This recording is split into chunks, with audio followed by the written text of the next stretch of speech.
کسی نمونده توی دنیا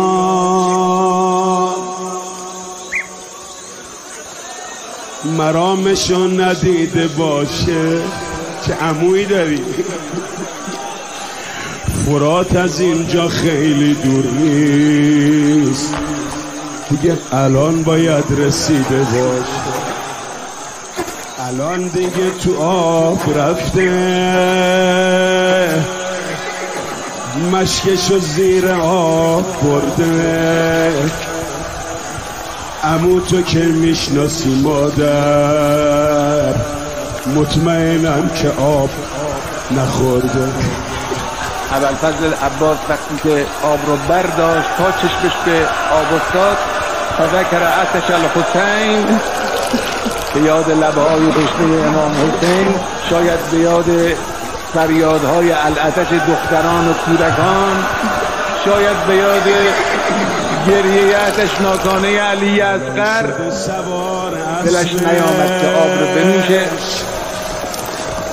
راهی خیمه های شاهه، بذار ببینم از تو خیمه، چشم همه حرم به راه. یه جورایی دلشون میزنه.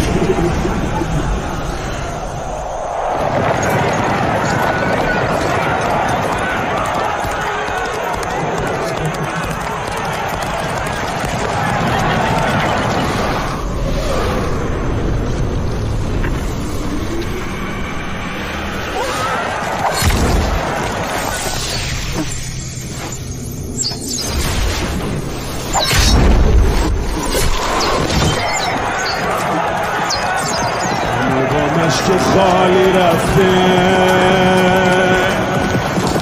کار عمو نشد نداره.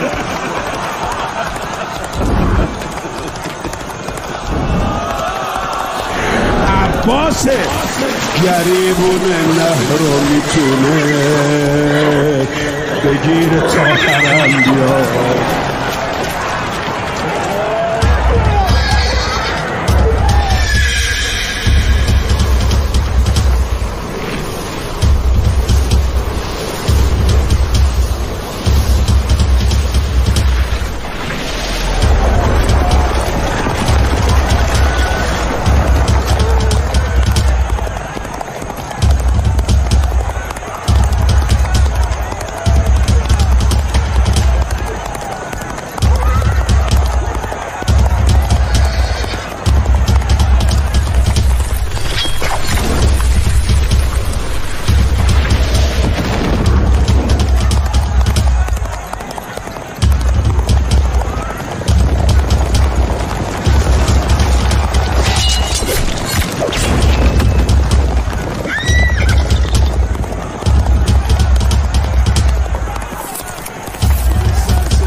صدای هلولی میاد از سر.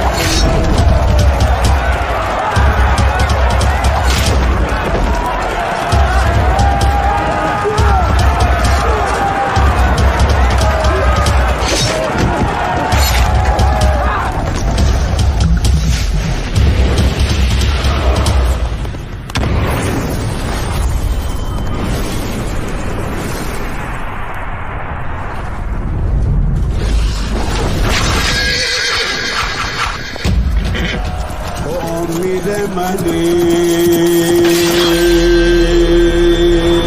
حتی بدون دست، پاشو یه کاری کن که کمرم شکست.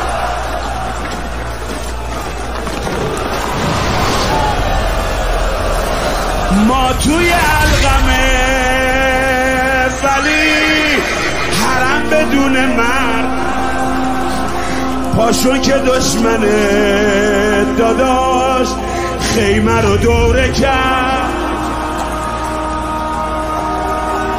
پاشو به دادمون برس.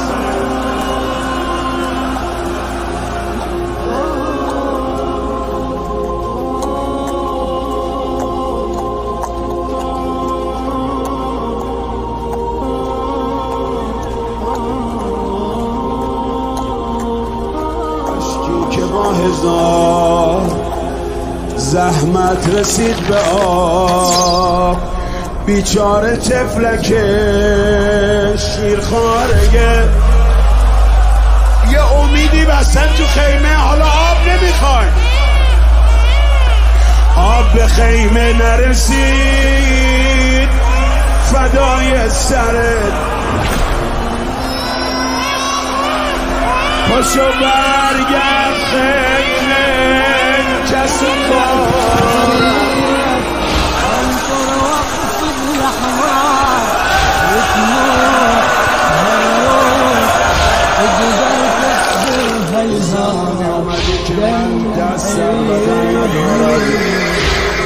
گفت تو دست نداری من دارم، چنان عمود آهن و بالا برد